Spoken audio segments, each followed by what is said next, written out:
24:16, okay? Ang sabi, the righteous may fall 7 times. Ilang beses daw? 7. But, he will rise again. Okay? Bumagsak man ng 7 beses, babangon muli. Pero tignan nyo, sabi, ngunit but the wicked, ang masasama, mabubuwal sila. Okay.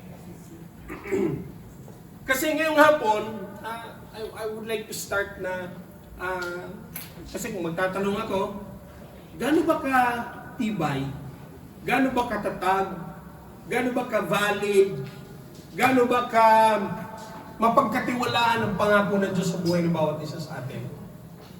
How strong, how valid, how reliable is the promise of God in your life?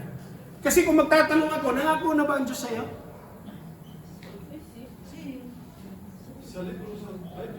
Did God give you a specific promise? Okay. Naalala niyo sinabi ni Pastor Agustino last Sunday. Merong national promise ng Lord, which is for the entire nation. Pero meron ding individual promise ng Lord. Ang interesado akong malaman, wala bang pinangako ng Lord sa'yo? Ha? You look confused. Ay, hindi lahat yata pinangakuan ng Lord. Is that the case? You know, what's good when we have a personal relationship with God through Jesus, lahat tayo pinangakuan. A very basic example of that is, di kayo nangako ang Lord ng eternal life sa'yo. Oh, John 3:16, basic. Anong sabi ng John 3:16? That whosoever believe in Him will not perish, but is it not the promise of God to you? Yes. Tama. Now, gaya ng sinabi ko, merong national promise, gaya ng pinangako ng Lord, example ng national promise. God promised for the entire nation of Israel, ilalabas sila mula sa pagkaalipin sa Ehipto. Nangako ang Diyos. Hello? Okay? And that's a national promise. Meron din individual promise ng Lord. Okay. Now, gusto ko maintindihan ng bawat isa, kasi sabi ko nga, for the last 4 weeks, I've been reflecting. Sabi ko, Lord, ano bang magandang ituro? Sabi ni Lord, ituro mo yung experience mo. Tama nga naman, bago ka magturo, ikaw muna yung unang tuturuan. Kaya sabi ko, ano ba yung magandang ituro na para yung aming pananampalataya, in spite na nandyan ang promise ng Lord sa aming mga buhay, sometimes we feel, parang nakakita na kayo ng ECG. Yung ating pananampalataya parang ECG. Kasi nakita niyo, bumababa siya. Pero salamat sa Lord, tumataas. Tapos bumababa ulit. Kasi kung mag-flat yan ang delikado. Kasi pag nag-flat yan talagang, yan ang prikuloso. Now, ang nais kong sabihin na ganito, ang Biblia, higit sa 4,000 pangako ng Diyos ang nakasulat.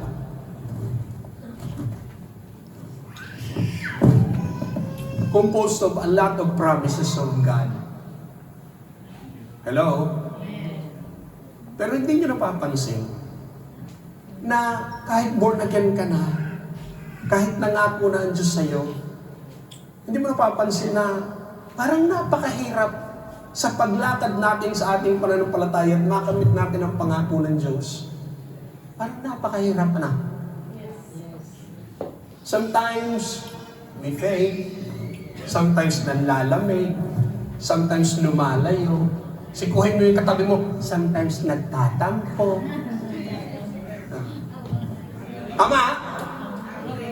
Hello? Sometimes na-offend. Na wala naman dahilan. Ano nyo, sabi nila, pag na-offend ka daw na walang dahilan, nangangahulugan, tumatanda ka na talaga. Wala namang karason-rason na u-offend ka. Okay, now, kaya kagaya ng sinabi ng Coldplay, it was never easy. Ay, hindi nila alam yung Coldplay. Hindi nyo alam. Amin na lang yun.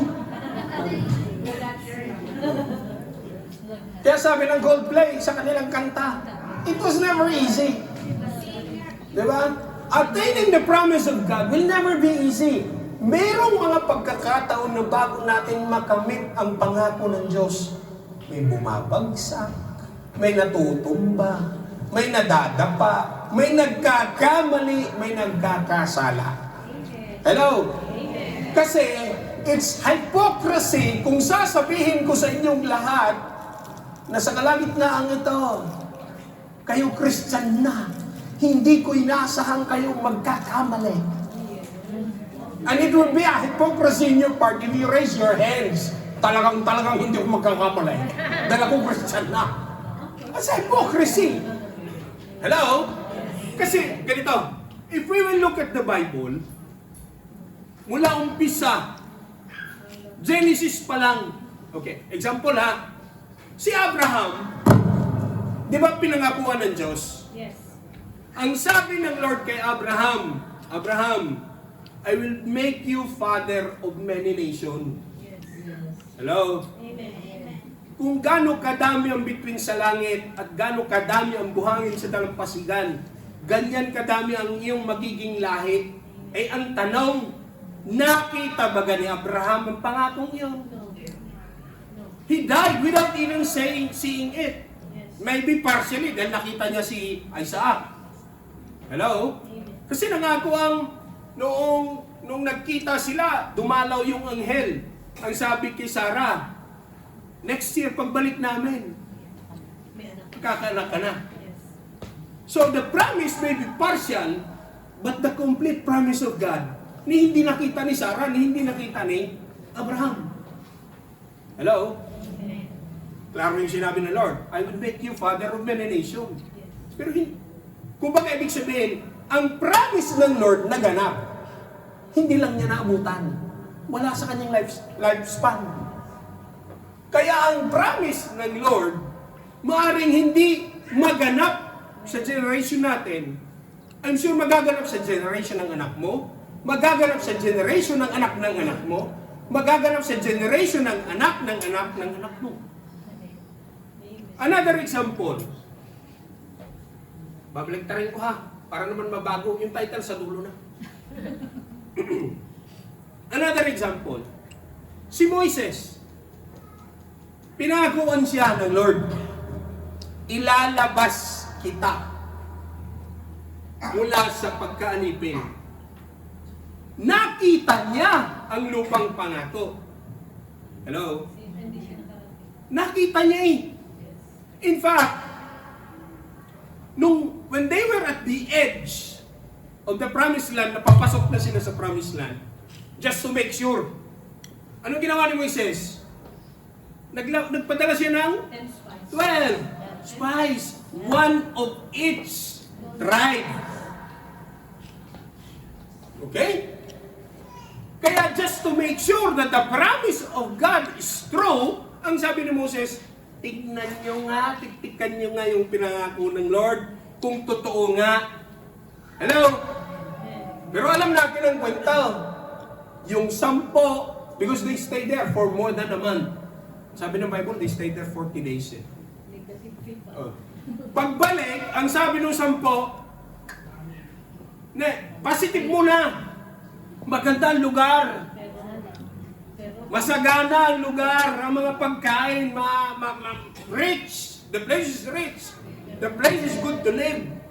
But,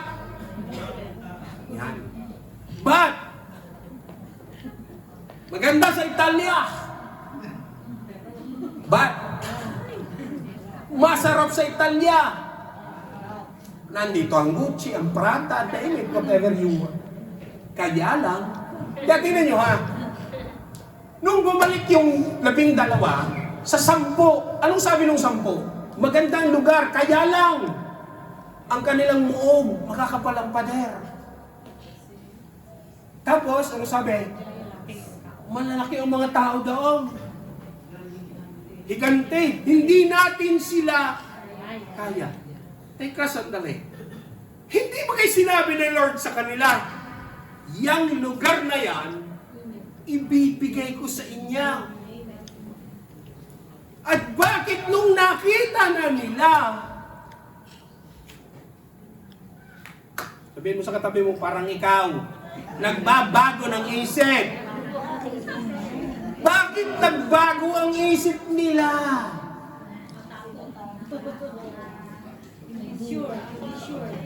At mas gusto na nilang umikot sa wilderness.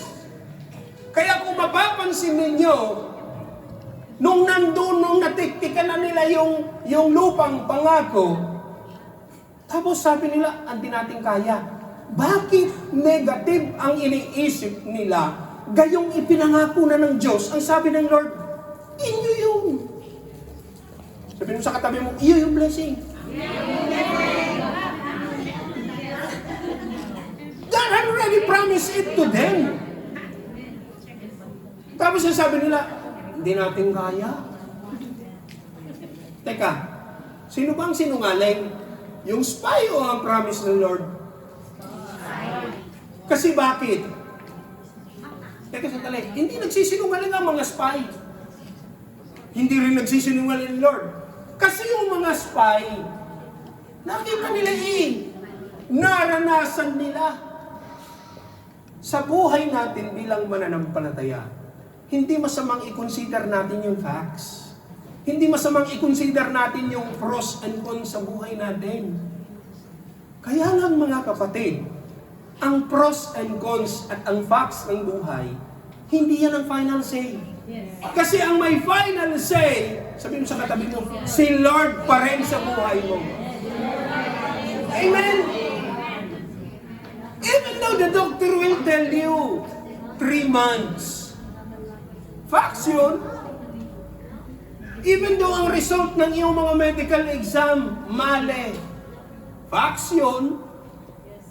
Ikaw naman ang nagpa-exam ng sangwe, bakit ako ba? Hindi. Oh, they are the facts. But the facts has no final say in your life. Bakit? Kanino ba nanggaling ang buhay? Sa Lord. So si Lord pa rin ang may final say kung kailan ganyan nakukuhanin. Hello? Now, going back to Moses. Nakita ni Moses ang promised land. Hindi siya nakaapak. Bakit? May kasalanan siya. Balik tayo kay Abraham. Even Abraham, alam niyo bang may kasalanan din si Abraham? Although he was promised. Alam niyo ang kasalanan ni Abraham? No. Kasi yun, may consent sa asawa niya yun. The sin of Abraham was, sinabi niyang kapatid niya si Sarah. Di na kurda tayo sa Biblia binabasa natin. Sinabi niya sa hari, kapatid ko yan. Si Abraham. Tingnan niya. See? Si Moses, the same thing. Ganito. Si David. Sabi ni Sister Rose, he was a man after God's heart. Totoo yan. Totoo yun. Anointed twice as a king. 2 beses siya inanoint. Nung nagpapastol siya, inanoint na siya. Nung uupo siya, inanoint siya ulit. Pero bakit? Sa caliber ni David, that tinawag siyang a man after God's heart, nakuha pa niyang sumapit kay Bathsheba. Tama man eh. Hello? Sabi ni Prophet Nathan, you did something. Kinamo niya, at dalawa ang kasalanan niya. Pinapatay pa niya. Nilagay sa front ng giyera para mapatay at maging biyuda. Akin ka ngayon. See? Kaya kinonfront siya ng propeta, anong gagawin? Kapag kinatay yung alaga, sabi ni David, patayin din. Ganun dapat ang gawin sa'yo, David. Pero bakit, in spite of the failure of these men, may tinisin ang ginamit ng Lord? At lalo tigit, naging totoo nangyarit naganap ang pangako ng Diyos sa kanilang buhay. Okay, isa pa. Si Peter. Alam niyo ba ilang beses din bumagsak si Peter? How many times did Peter fail? 3 lang ang alam niya. 3 times siyang nag-deny. Maraming beses siyang nag-fail. Hindi niyo alam. Sige, alamin natin. Kaya ang tanong ko ganito. Bakit ang caliber ng isang Peter, hindi si Brother Peter ha? Yan sa likod. Bakit ang kalibre ng isang Pedro na tinawag na kauna-unahang disipulo, kaibigang matalik ni Jesus, fail? Ang pag-alam nyo, 3. No, ang 3 na yun, denial niya yun. But the failure is more than just 3. Hello? Sige, tuklasin natin. Ang una niyang failure, alam niyo kung ano? Didn't Peter walk on water? Di ba naglakad si Pedro sa tubig? Without question, malakas ang kanyang loob. Sa loob ng bangka, ilang disipulong kasama ni Jesus? Sinong naghamon kay Jesus? Pupunta ako dyan. Ano sabi ni Jesus? Come! Bukod tangi si Pedro na. Kaya anong ginawa niya? Ay, hindi naman ako si Pedro. Hindi ako pwede nulong. Babagsak ko dyan. Naglakad siya. Kaya lang, nung itinuon na niya ang kanyang paningin sa saan? Sa circumstances around him. Anong nangyari sa kanya? He starts sinking. Pero alam niyo maganda sa Lord? Alam niyo kung ano maganda kay Jesus? He will never allow you to drown in His presence. Hindi ka hahayaan ng Diyos na lumubog sa iyong problema, sa sakit ng sa kapighatian sa puso, sa sama ng loob, for as long as you are in the hands of Jesus. Amen. Kaya nakita nyo, Peter failed, but Jesus come to the rescue. Kaya sabi ni Peter, nung nakatingin na siya sa hangin, sa unos, at sa malaking waves, he starts sinking.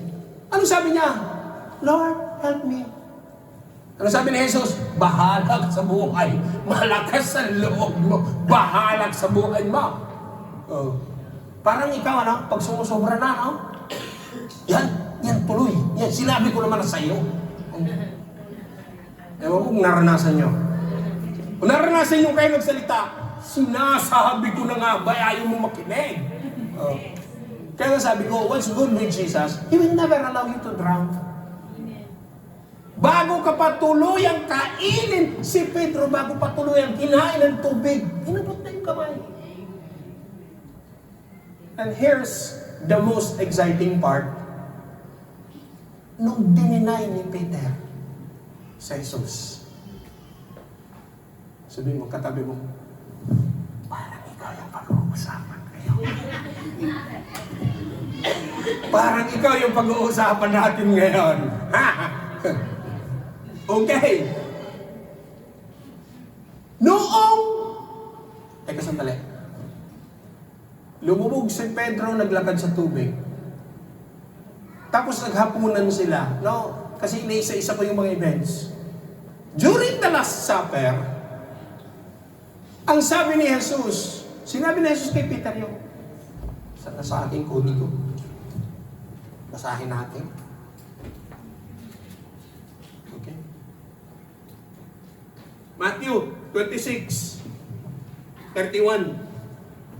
Ito. Subito pagkatapos ng hapunan, sige, basahin natin. Sinabi ni Jesus sa kanila, sa gabing ito, ako'y iiwan. Iiwan ninyong lahat. Nang magkagayon, sinabi sa kanila ni Jesus, kayong lahat, sabi ni Jesus.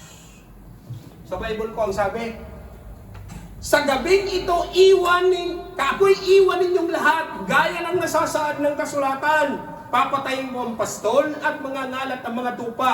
Ngunit pagkatapos na ako'y muling mabuhay, mauuna ako sa inyo sa Galilea. Sumagot si Pedro. Si Pedro ulit. Si Pedro ulit. Si Pedro ulit. Okay? Ang sabi niya, kahit po iwan kayo ng lahat. Tingnan nyo. Teka, ulitin ko ulit yung tanong ko. Sino bang nagsisinungaling? Si Jesus o si Peter? Kasasabi lang ni Jesus, kayong lahat. Ibig sabihin, wala exemption. And also the fact na lahat tayo tumutumba, natatapa. Kaya nga sinabi ni Pablo sa 1 Corinthians, mag-ingat ka. Na ikay nakatayo, baka ikaw naman ang susunod na mabuwal. Sabi ni Paul sa 1 Corinthians, nung matapos sinabi ni Jesus, iwan niyo akong lahat. Kanya, nirebuke ka si Jesus. Hello? Ang sabi niya, Peter told him, even if everyone runs away. Wow, lakas ng loob, Kaya tanong ko sa inyo, sino ba nagsisinungaling dito? Sa Jesus o si Pedro? Matanong ko, bakit malakas ang loob ni Pedro sinabi niya, Lord, iwan kayo ng mga ito. Pero ako, bakit malakas ang loob niya sinabi niya yun? Ano kaya sa tingin niyo reason ni Peter? Ha? Isa sa nakita kong probable reason, kasama siya sa inner circle ni Christ, nakita niya ang transfiguration, tama? Araw-araw silang, for the last 3 years and a half, araw-araw silang magkasama ni Kristo. Nakita niya kung paano gumawa ng himala si Christ. Kasama niya si Christ sa lahat ng nangyayari araw-araw. And I'm sure, napalapit ang loob ni Christ, ni Peter kay Christ. Kaya nung sinabi ni Jesus, lahat kayo, iiwan niyo ko. Siya lang uli ang bukod tanging malakas ang loob na nagsabing, even if everyone runs away. Ito na, aninag ko, parang Kristiyano Parang ikaw, Sunday service, puri-puri ka. Lord, hallelujah! Pagdating ng problema, takbuhan na, walang naiwan. Sabi, I will never run away. Hindi kita iiwan, Lord. Sige, gawa tayo ng bagong version. Ito. Sabi ni Peter, kasi magkasama sila, katatapos lang ng banal na hapunan. Sabi ni Peter, sabi ni Lord, iwan niyo ako lahat. Iwan niyo ako. Kayong lahat. Sabi ni Peter, Lord, eto mga tao, iiwan ka nila. Pero ako hindi. Siguro ano sa tingin mo sinabi ni Matthew? Siguro ano sinabi ni John? Ulo. Diba?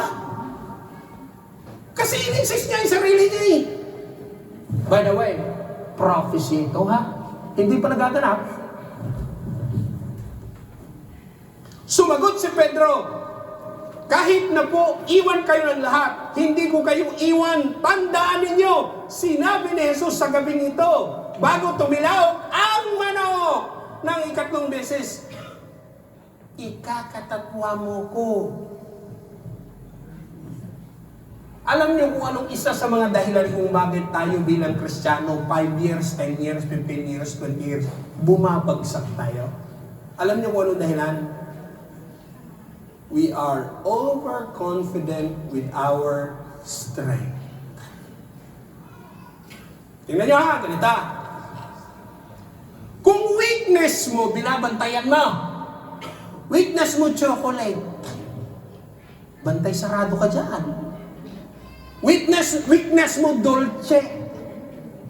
Lahat ng nakapalibot na mga tao sa'yo. Oy, hinay-hinay. Oy, bawal. Lahat yun. Because everybody's aware. It's your weakness. Kung weakness mo, signature na mga bag. Nandiyan ang asawa mo nakaangkla sa portafolyo mo.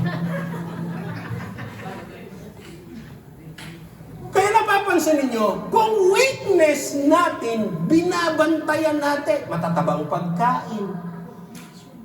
Hello? Pero tingnan nyo, pero bakit? Kung strong point mo, bakit di mo binabantayan? Na alam nyo bang malimit?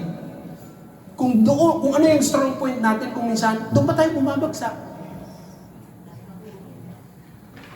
Peter was overconfident about himself. Na dapat, ang sabi ng Bible, hindi, not by might, nor by strength, nor by power, but by the Spirit of God. At ang sabi ng Bible, huwag kayong manahan sa inyong laman. The flesh is weak.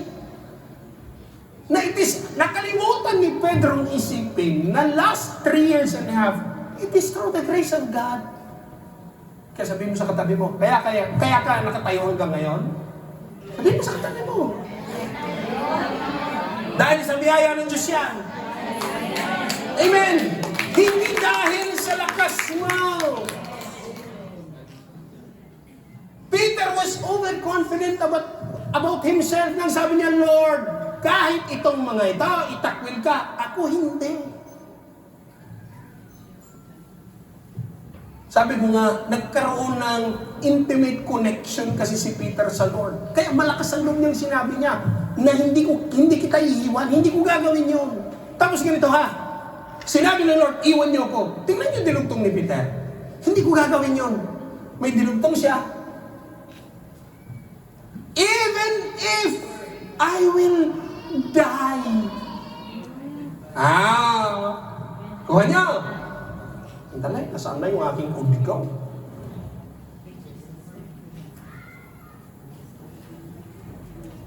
Sinabi ni Pablo, sabi, lipat tayo.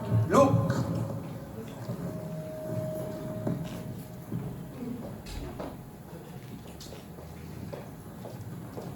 Ang sabi, kahit mamatay ako, ang sabi, I am willing to die for you, Lord.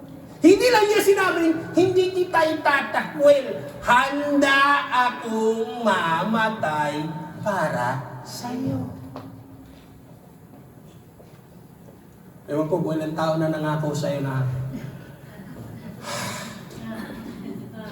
pinangaguan ka. Tapos, nga. Hindi lang sinabi ni Pedro, hindi kita, Lord, itatakwil. Handa akong mamatay para sa, I will give my life for you. Pero inulit ni Lord yun, Peter, when the cock crows 3 times, you will deny me. Now, sige, nandun na tayo sa denial. Luke chapter 22, 54. Ito na. Dinakip nga nila si Jesus at dinala sa bahay ng pinakapulong saserdote. Hulihan na. Diga, hinuli sa Garden of Gethsemane. Sige, to make the story short, hinalikan. Sino umalik? Si Judas. Kaya tingnan nyo, kung tatanungin ko sa kalagitnaan ito, sino ang gusto matulad kay Judas? Obvious ba, pastor? Wala. Judas nga. Pero kung titignan nyo, kung tatanungin ko kayo, sino gustong maging katulad ni Pedro? Ay, ako. Pero hindi nyo napansin, si Judas, isang beses lang niyang hinudas si Jesus. Si Peter, ang dami niyang sablay. Ang dami niyang ginawa. The only difference is yung ending ng buhay nila. Bakit? Si Peter nagpa-restore, si Judas nagbigti. Pero kung titignan natin ang buhay nila, mas matindi ang ginawa ni Pedro kaysa kay Judas. Kaya kung tatanungin ko, sino ang gusto ninyong maging? Si Peter o si Judas? Lahat magsasabing Peter. At walang magsasabi sigurado, Judas. Because ang tinitignan natin yung ending. Pero hindi natin nakita kung paano si Pedro ilang beses nadapa Binanggit ko na kanina, naglakad siya sa tubig. Nakalakad nga, lumubog. Oh, ito pa. Bago maghulihan,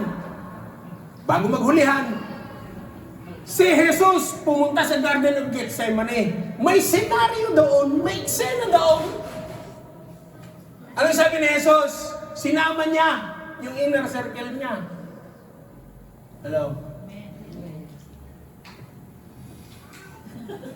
Parang strano sa inyo sinasabi ko. Nabasin sa Biblia, hindi.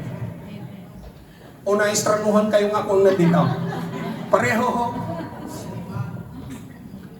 Sinabi ni Jesus, pwede ba? Can you please vigil with me in prayer? Sabay-sabay tayong manalangin. Ako'y paparaw ng konti magpe-pray. Kayo dito maiwang kayo. Samahan niyo ako mag-pray. Bumagsak uli si Peter. May kilala kayong gano'n na nagpe-pray hindi na nakainin. Sabi ko na nga ba eh. Kaya sabi ko kanina, parang ikaw pag-uusapan natin ngayon. Bumagsak uli si Peter doon. Ang sabi ng Lord, can you please stay vigilant with me? Kaya hindi isang beses. Ilang beses? Ang sabi ni Jesus, maiwan kayo dito ha, doon lang ako magpipray. Stay with me in vigilant prayer. Lumayo si Jesus, nagpray. Nung bumalik siya, sabi niya, tulog kayo. Isa. Bumalik si Jesus. Tulog ulit kayo. Kaya nga sinabi ni Jesus, the spirit is willing. But the flesh is weak. Eh, sinong major character na nandun sa inner circle ni Lord? Si Peter. Siya yung pinagbilinan niya na kinausap niya. Stay with me in vigil sa prayer.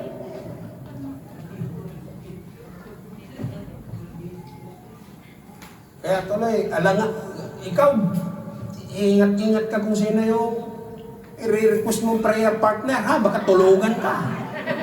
Wala tayong matatapos dito, oh. Ang sabi ni Jesus, tulog na naman ba kaya? It's another failure of Peter. Kaya nga sabi ko, yung pinaka-highlight, di huli na ngayon, Luke. Sige, ito na. Luke 22:54. Si Pedro naman, sumusunod sa kanila ng malayo. Oh, hinuli na. Hinalikan ni Judas, pinusasan. Sabi nga ni Jesus, pumunta kayo dito. May mga dala kayong sandata. Ako bagay kawatan. Ako bagay kriminal. Pero napansin ninyo, bago napusasan si Jesus, may nangyari ulit.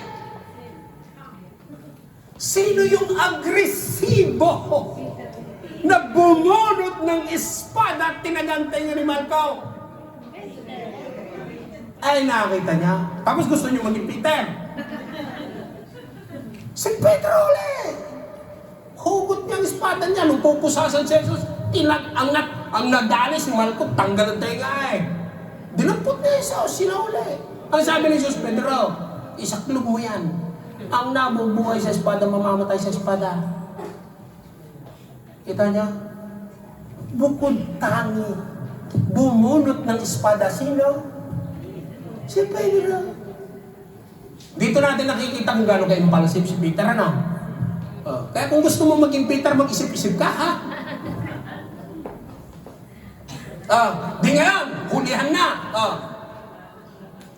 Akala ko ba sinabi ni Peter, Lord, hindi kita iwan. Bakit nung nagkahulihan na, nasaan na si Peter? Ha? Nasaan na si Peter? Nung pinusasan na si Jesus, nasaan na si Peter?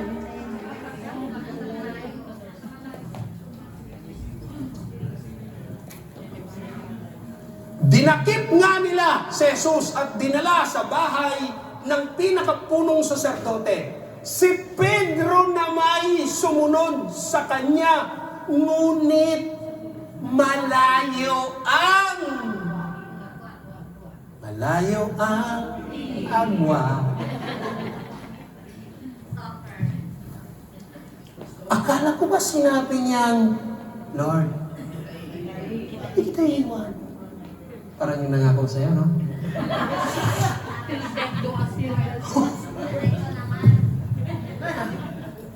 Hindi kita iwan. Ha? Sa totoo lang, yung sinabi niyo tumakbo si Peter. Hindi naman tumakbo si Peter eh. Dumistansya lang siya. Datapwat sa malayo.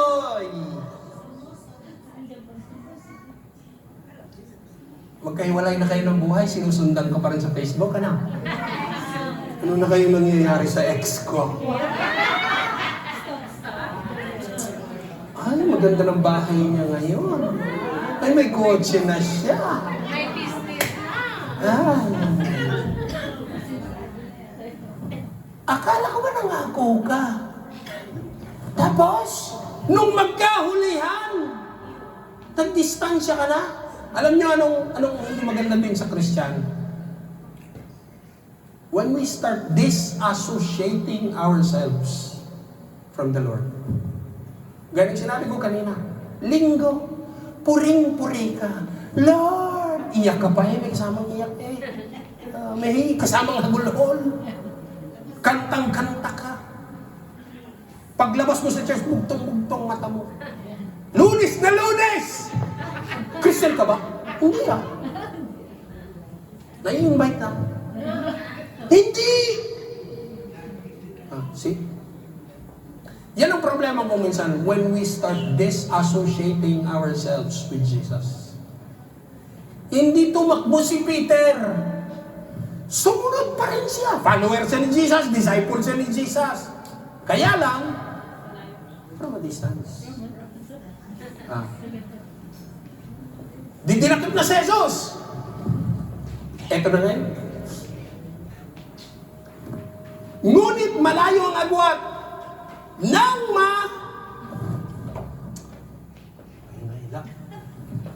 Sabi, nang maparikit na ang apoy sa gitna ng palyo, naupo sa paligid ang mga taong naroon. Si Pedro naman ay nakiumpok sa kanila. Sinabi ni Peter, Lord, I will never leave you nor forsake you. Nung hinuli si Jesus, umagwat siya. Ang matindi, nung nililitis o bago litisin si Jesus, nag-bonfire sila. Because it was a cold night. Gorda, madaling araw to Yung eksenang ito. Nag-bonfire sila. Nasaan si Pedro? Nakiupo sa mga umaresto kay Jesus. Dati best friend mo, ngayon kaaway mo na Kabilis mo naman magbago. Pinautang ka lang ng 1,000 ngayon, inaaway mo na. He was not supposed to be there. Sitting in the bonfire. Bakit? Nasaan dapat ang ideal na lugar niya? Sa tabi ni Jesus, sinabi niya yun Even if I will die, Lord, I will die with you. I will never leave you. Nung hinulit, nagdistansya. Nung nililitis si Jesus, nakiupo siya sa mga nanghuli. And I was really digging about it, yung actual na sitwasyon, kasi may mapa kaya lang hindi ko mapakita sa inyo. Yung courtyard, kung saan nilitis si Jesus, nag-bonfire sila. Okay? Nandun sa loob, si Jesus at ang mga high priest. Ang pinto, it was not completely closed.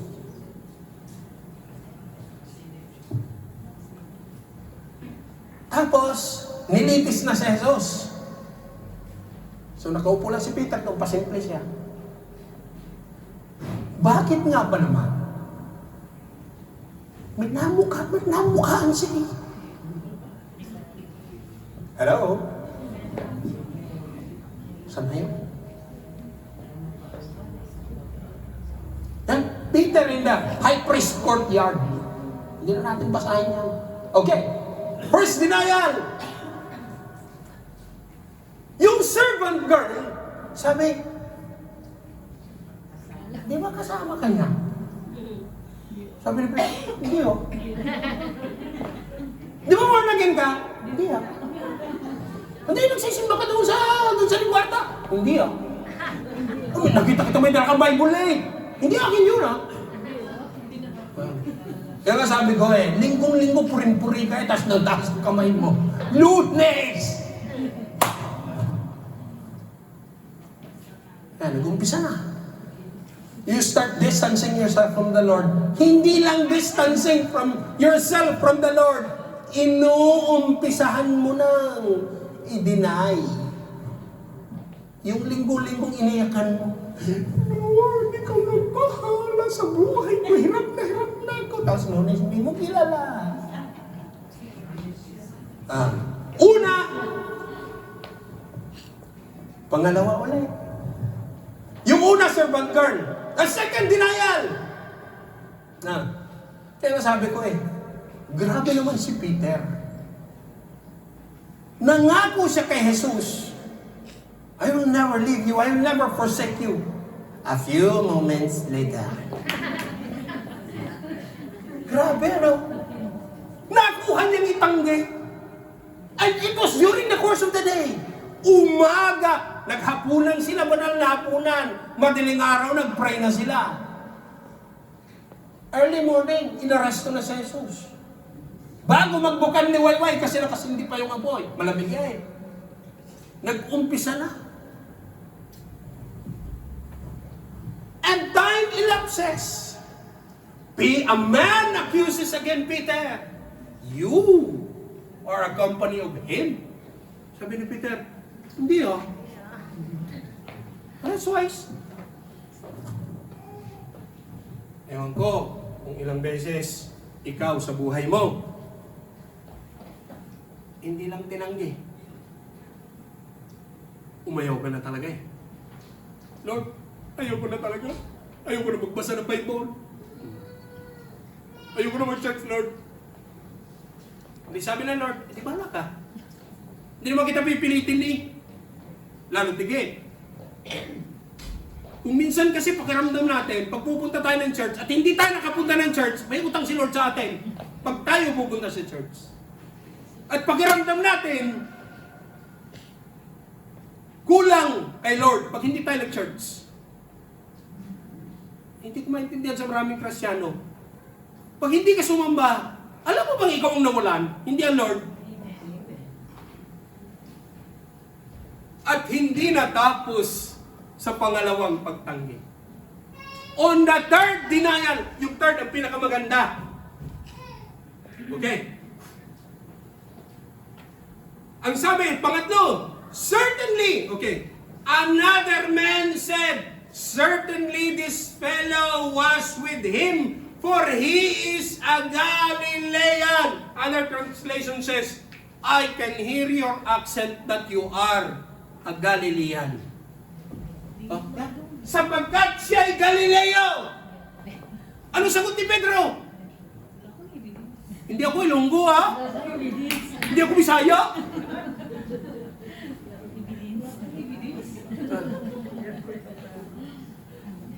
Kasi tono ng pananalita, hindi na mukha intonation of speaking. Sabi ni Peter, hindi ako Ilonggo Deny siya. Pero holy siya. Now, ganito. Hindi pa siya natapos sa pagdi-deny. Tapos, tumilaw kang manok.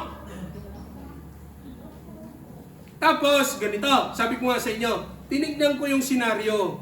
Nagbo-bonfire sila dito, si Jesus at nasa loob ng courtyard ng nililitis, nakabukas ang pinto. Nung tumilaok ang manok, nagpangabot ang mata nilang dalawa.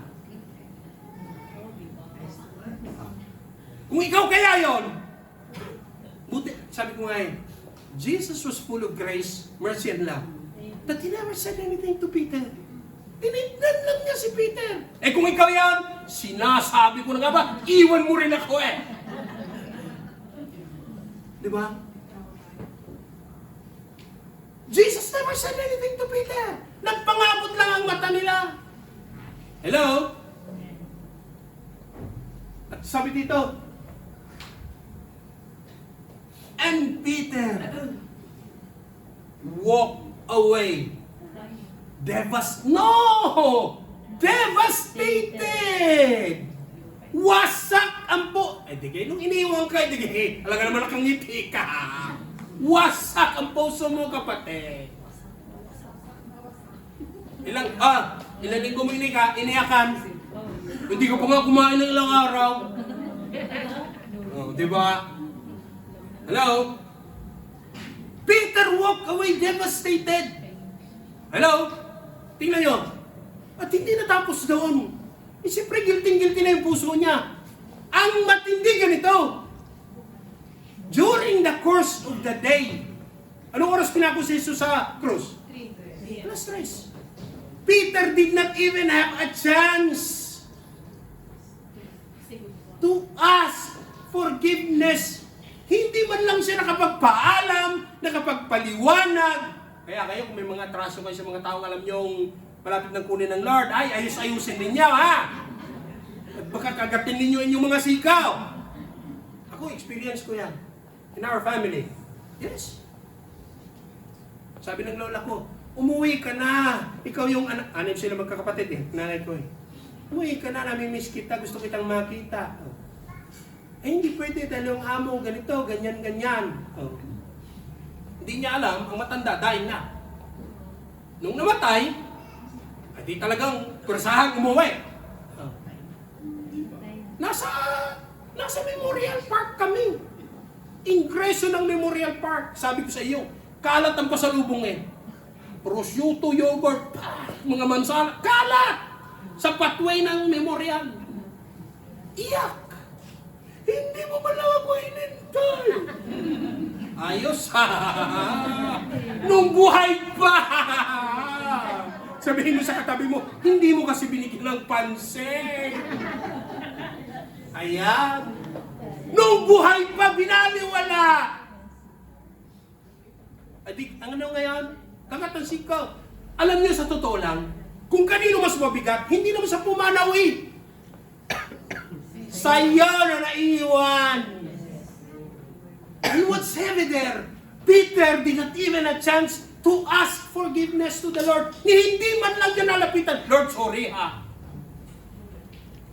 Wala na siyang pagkakataong humingi ng tawad. 3 o'clock nalaman niya.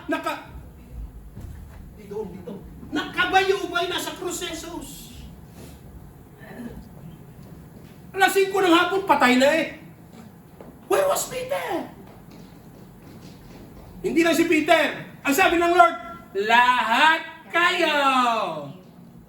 Hello? So walang exemption doon. Kaya kung sinabi ng Lord, lahat ito bibigay ko sa iyo, walang exemption doon. Ay, hindi narinig yung sinabi ko. Kung sinabi ng Lord, lahat ng heart's desire mo, ibibigay ko sa iyo, walang exemption doon. Amen?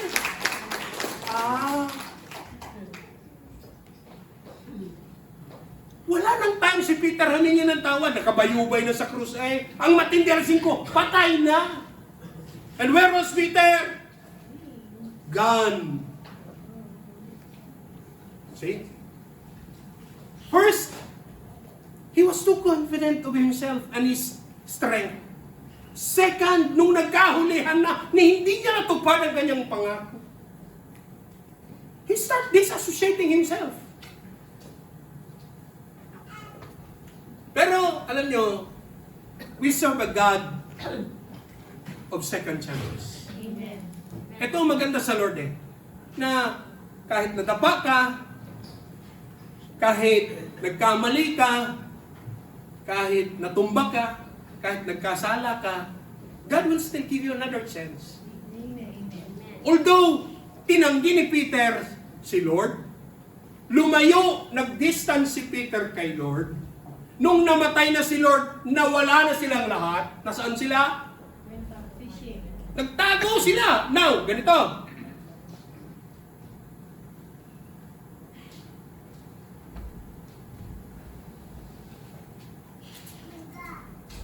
Hindi ko mahanap yung akin. Pero alam natin lahat ang kwento, ayoko lang basahin.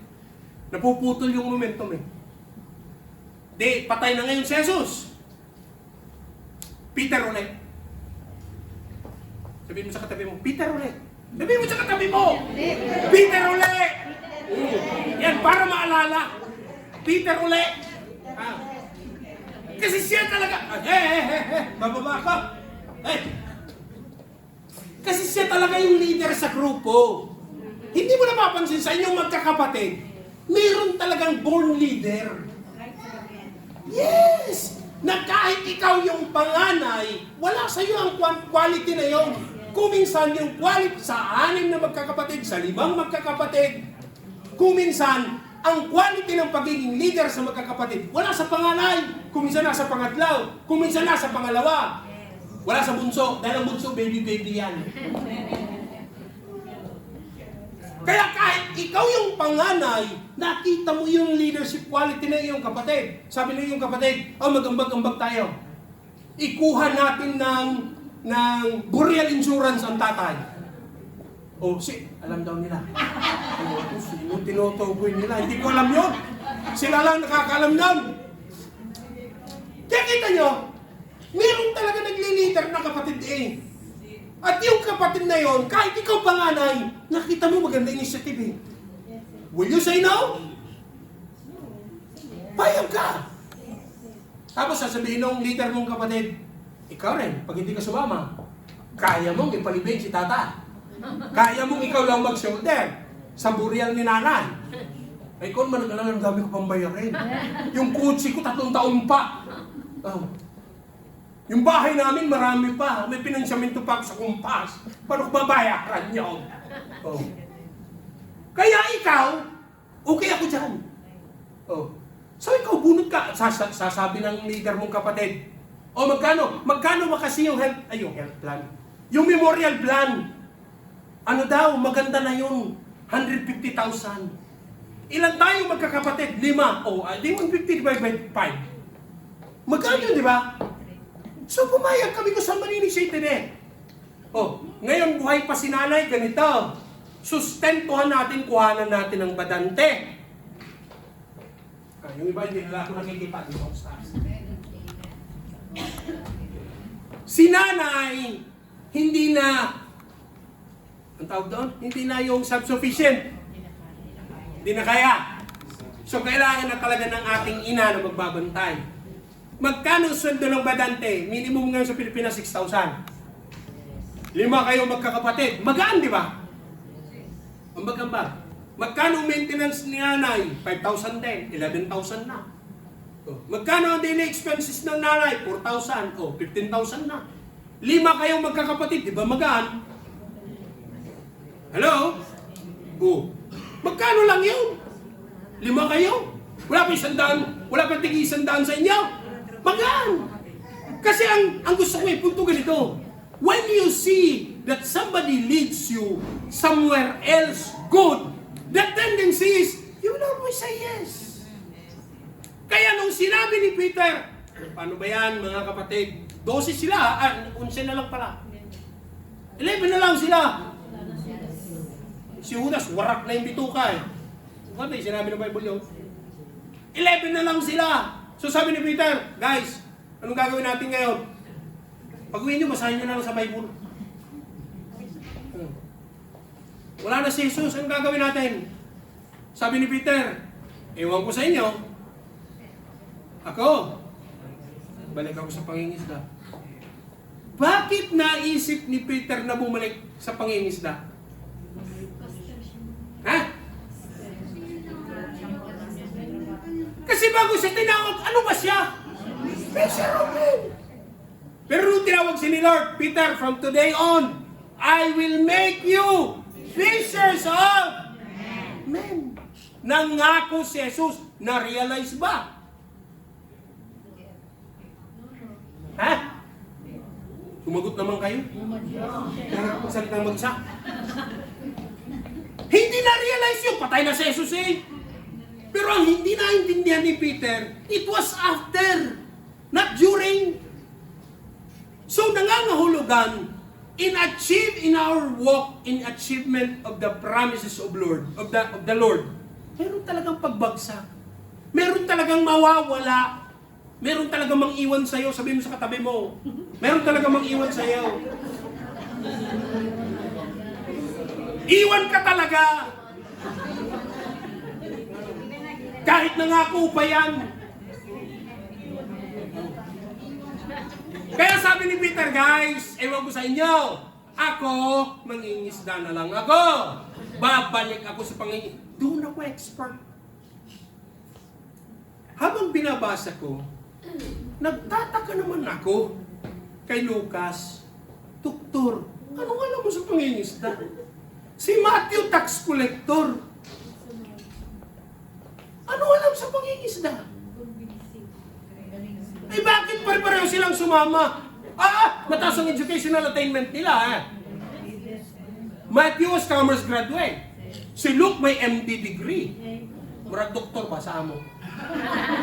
Hindi.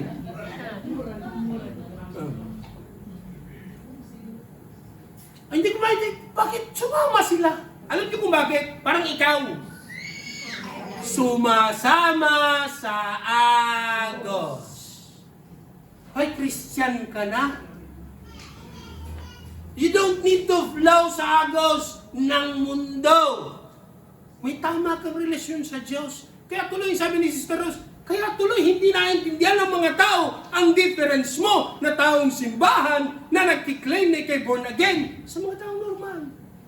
Bakit? Ang lumalabas sa bibig mo, pare-pareho na sa mga sinasabi nila Sinabi, hindi ako sabi no, Sister Rose kapon, kung nandito kayo sa prayer meeting, inuulit ko lang yung sinabi niya. Sabi tuloy ng mga tao na sa Rose, hindi na tuloy na di-distinguish. Ano ka ba talaga? Follower ka ba ni Christ o unbeliever? Kaya sila sumama sila sa agaws. At itong maganda. Di ba si Peter ang nagyaya? Si Peter ang may hindi yung may kaya. Si Peter ang may kakayanan, hindi yung kaya may pera. So, si Peter ang may alam. Alam niya kailan mangisda, alam niya saan huhuli ng isda, alam niya anong oras mangisda, may gamit siya pangisda. Gwarta kay 3 years and a half lang niyang iniwan yung gamit niya. Binalikan niya ulit. And the rest was saying, we will come with you. Tingnan niya. Kung paano sinabi ni Jesus, lahat kayo. Ito ngayon sinabi ni Pedro, mangingisda ko. Ang sabi nila, lahat din kami. Sumama silang lahat. But the strangest thing is this, magdamag silang nagpagod. Kahit isang diles. Isang diles. Isang sap-sap. Walang nahuli. Isn't it another demonstration of Peter's failure? Amen. Hindi ho ba pagpapahiwatig ng kabiguan uli ni Pedro? Amen. Ang sabi ng Lord sa kanya, Peter, fishers of men ka na. Bakit babalik ko uli sa pagiging fisherman? Hindi na-realize ni Peter yun Siguro yung word jargon sa utak niya, dahil he was full of guilt, he was full of distress ang kanyang emotion. Hindi na niya napagtagpi-tagpi ang sinabi ni Jesus. Basta ang naintindihan niya lang, fish. Yun ba ang fish? Saan ka Saan ka nakatira? Fish 1, fish 2. Basta ang naintindihan ni Peter, fish. Hindi na niya alam niyo kung bakit? Isa rin sa nakita ko. Kung bakit sumama si Luke, si Matthew, at marami pang mga disipulo. Even Tomas, sumama. Alam niyo kung bakit? They were distracting themselves. Their heart was full of Noong nakabayubay si Jesus sa krus, ni isa sa kanila walang nagpakita. Their heart was full of remorse. of guilt sa... Nasubukan mo nang gumawa ng hindi maganda tapos nahuli ka. Tapos pinipilit mong tinitinay. Hindi ako yun. Hindi ikaw yun eh. Yung suot mo ganito. Oh. Naalala ko tuloy yung mag-asawa tumawag sa akin. Kwento mo na. Yung mag-asawa tumawag sa akin, Pastor, mamagitan ka sa amin. Sabi ko, bakit? Ano ba problema ninyo mag-asawa? Si Mister ang tumawag, nagulat ako eh. Hindi si Mrs., si Mister. Pastor, hindi ko na matiis. Sabi ko, bakit? Mamagitan ka sa amin, mag-usap kami mag-asawa sa harapan ninyo, Pastor. Bakit? Inaakusahan ako ng asawa ko. Ang dami ko daw pagkukulang, Pastor. Lahat naman ng sweldo ko, bigay ko. Lahat naman ng oras, bigay ko. Tapos, sinabi ng misis ko, Pastor, ang dami ko daw pagkukulang. Hindi, sabi ko, di sige mag-usap tayo. Hindi nyo alam. Hindi nyo rin nakita dahil doon kami sa taas nag-usap. Di, umupo. Hindi ako umupo sa umpuan. Umupo ako doon sa tabi nila. Dahil baka magsabong eh. Di upo ako doon. Si Mister, si Mrs. Ayan, Pastor, tanungin nyo, sabi ni Mister. Sabi, ang dami ko daw pagkukulang, ay hindi ko daw ganito, ganyan, ang dami ko daw responsibilidad na hindi ko nagagawa, puro sinusumbat sa akin, ang dami pagkukulang. Oh. Ngayon, sige, salitain mo kay Pastor, sabi ni Mister. Sabi ni Mrs. Ikaw sumusobra ka na ha? Pastor, pakinggan nyo. Inaakusahan ako nagkukulang, tapos ngayon, sasabihin sa harapan niyo, sumusobra ako? Saan ba talaga ako lulugar, Pastor? Pati ako lito eh. Oo nga, ano. Kasi sa salitang Batangas, di ka, meron sa, nakaisa ka na. Nakadami ka na. Yun ang ibig sabihin ng sumusobra. Kaya pati ako lito eh, misis, ano ba talaga problema? Nagkukulang ang sumusobra. Kaya sabi tuloy sa akin ng asawa, ng Mister, kaya Pastor, hindi ko tuloy maintindihan, saan ko ilalagay yung sarili ko eh. Kasi lagi sa akin sinasabi, nagkukulang daw ako. Tapos ngayon sa harapan nyo, sasabihin niyo sumusobra ako. Sabi ko nga, si Matthew, si Luke, si Tomas, lahat sila sumama kasi para maibsan yung pain sa puso nila. Kaya lang, sumama sila sa fishing expedition. Sa tingin nyo kaya fishing expedition for fun? They were doing it for fun. Magdamag ka ng pagad, tapos for fun. Huwag mo sasabihin sa akin, magbantay ka ng matanda, overnight, for fun, hindi ka babayaran, payag ka. Ay, hindi. Oh. It was not for fun. They want to distract themselves. Pati ikaw, parang ka. Para ka ma-distract. Shopping ka ng shopping. Para ka ma-distract, kain ka ng kain. Para ka ma-distract. Tara, punta tayo doon, punta tayo dito. Para maibsan ba yung guilt? But sad to say, yung kanilang expedition, failure. Hello? Kaya tuloy, sa tingin nyo hindi nagreklamo yung mga kasama ni Pedro? Ha? Sa tingin nyo, hindi nagreklamo si Mateo, si Lucas. Nagreklamo! Version ko lang to ha. Magdamag sila ng huli. Wala silang nahuli. Pagod! Ay, natural, overnight version ko lang. Wala sa Bible to ha. Ako magsasabi. Siguro sabi ni Mateo, Pete. Sabi sa inyo, version ko talaga. Ginanahan ko lang. Kaya sabi ni Mateo, Pete, akala ko ba okay ito? Akala ko ba maayos tong desisyon na ginawa natin? Sumunod kami sa'yo dahil ikaw yung expert. Akala ko ba hindi mo ako iwan? Akala ko ba mahal mo ako? Akala ko ba hindi ko scam? Sige, tawa kayo, tawa. Nagtiwala kami sa iyo, Pete. Pati dangal ko, binigay ko. Buong pagtitiwala ko, binigay ko. Tapos AI ka pala.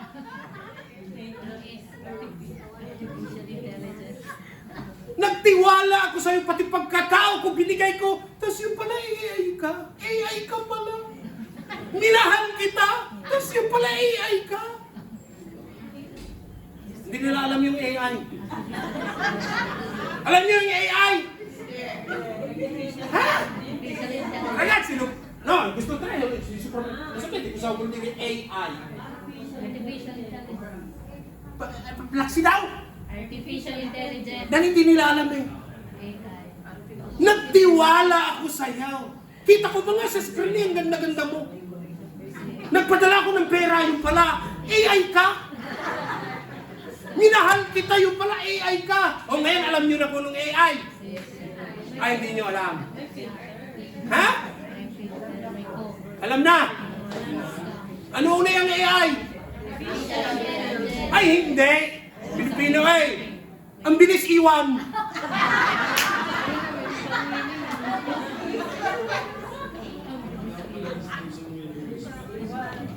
Minahal kita. Nagtiwala ako sa'yo. Tapos AI ka pala. Ang bilis mo akong iwan.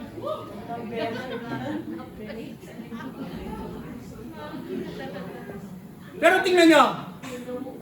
Yung cycle ng failure ni Peter was suddenly broken. Magdamag sila ng huli, wala sila ng huli. All of a sudden, a guy out of nowhere, nagpakita sa kanila. Guys, may nahuli kayo. Sabi siguro ng matip pambira, wala nga eh. We caught nothing. So, kasi hindi pa nila nakilala eh. From a distance. Sabi ng boses, you are fishing on the wrong side. Put it on the right side. Hindi ka nagtaka sa Lord? Dito sila ng isda, walang nahuli. Tapos, dito sila ng isda, may nahuli. Siguro sabi ng Lord sa mga isda, tilapia, huwag kayong pumasok sa net. Diles, sap-sap, walang papasok sa net. Kaya nung nagbigay na ng instruction si Jesus, put it on the other side. Nung hinulog na nila on the other side, anong nangyari? The failure was broken. Sa daming isda, hindi na nila hila.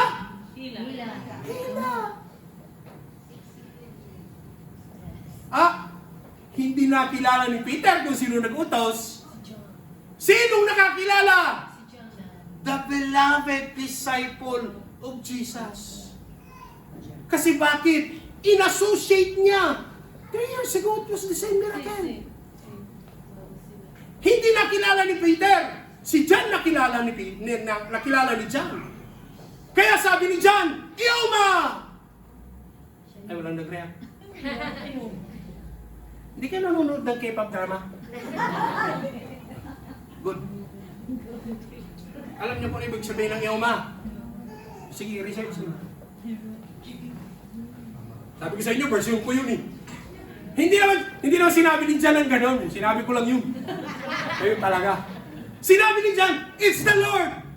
Nakilala niyo why? It's a replica of the same miracle that Jesus did 3 years ago. Hindi ba kayo, ano bang dahilan kung anong unang himalang nakita ni Pedro kung bakit sumunod siya kay Jesus? Hindi kayo magdamag din siya ng isda. Tapos, wala siya nahuli. Kaya nung nakahuli siya ng marami, pumayag siya, sumunod siya kay Jesus. It was the same replica. Pero hinayaan mo na ng Lord na nanghuli siya na wala siya nahuli. Alam niyo kung bakit? Ako naisip ko eh. Siguro, sinadya ng Lord na wala talagang mahuli. Dahil kung may nahuli si Peter, fisherman siya, hindi siya fisherman. Babalik siya sa pangingisda. Oh, look at me. Look at me, everybody. Sige ha. Diretsano to. Kaya hinahayaan ka ng Lord paminsan-minsan na bumagsak.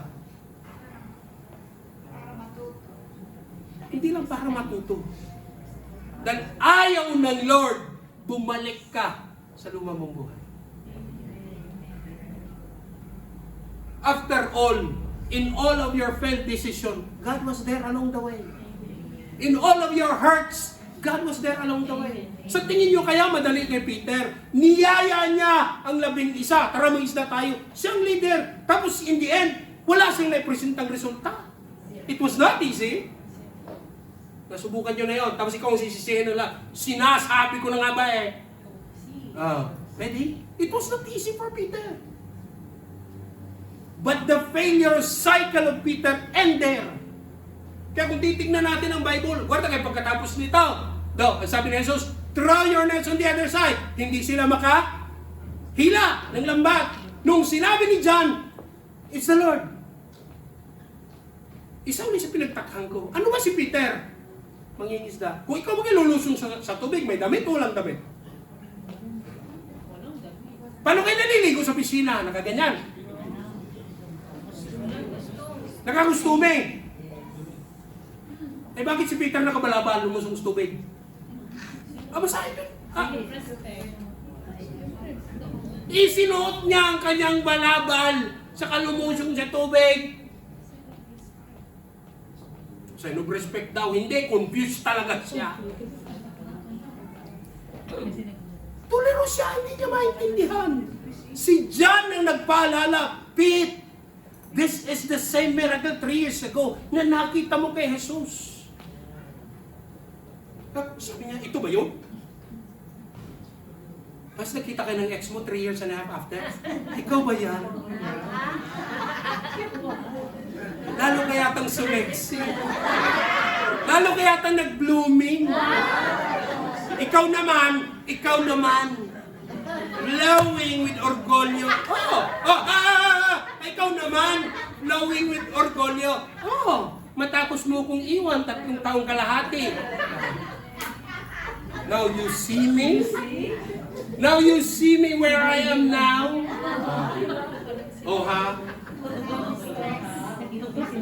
Ay, maghunos dili ka. It is through the grace of God kaya ka nagkaganyan. Ibinangon ka ni Lord. Dahil kung hindi ka lumapit in that moments of tears and pain, hanggang ngayon, nakamukmuk ka pa rin sa isang sulok, umiiyak at nagsisisi. Amen. Hello? Amen. Ang iba nga din na makayanan, tumatalo na sa release ng ipakpak natin. Ang iba nga hindi na makayanan, hindi na matiis. Ano ginagawa? Tumatalon sa release ng trend. And what's good with Jesus is that God gives second chance. At ito pa, bago tayo mag-pray. Kung ako si Peter, kasi hindi ako eh. Kung ako si Peter, di ba may atraso sa kay Jesus? Hinuli si Jesus, namatay, hindi siya nakahingi ng tawad. Parang ikaw. Nung may atraso ka, anong ginagawa mo? Iwas. Kaya kung ako si Peter, I will not swim towards Jesus. I will swim away. May atraso ka eh. Tama? Amen. Kukunti ako mag-rate. Di kayo nagtatago ka sa pinagkakautangan mo. Hello?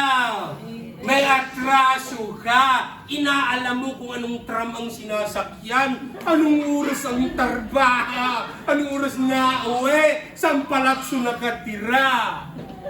Hello? Kaya masabi ko sa inyo, kung ako si Peter, I will not swim towards Jesus. I will swim away. May atraso eh. But here's the best thing with Jesus. Tingnan nyo ha. Ito maganda kay Jesus eh. You will never see in the face of Jesus panunumbat, galit.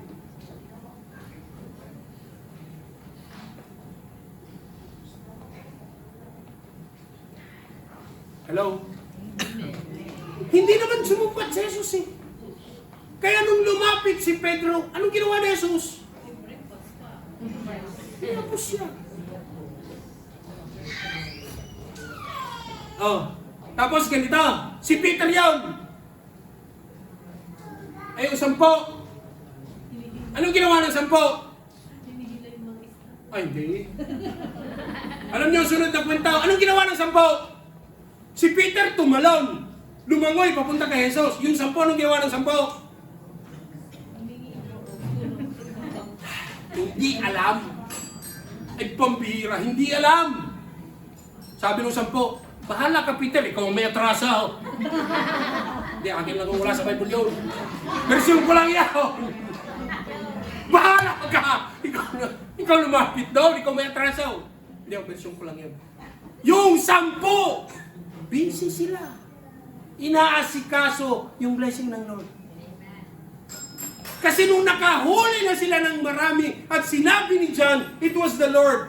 And so, they feel relief in their hearts. At ang maganda kay Jesus, alam nyo ganito, although we fail, although nagkasala, although nagkamali, hindi mo makakaringgan ang ating Lord na lumbat, nanisi, nagalit, nagdamdam, nagtanim ng sama ng loob. Tignan mo yung katabi mo. Tignan mo!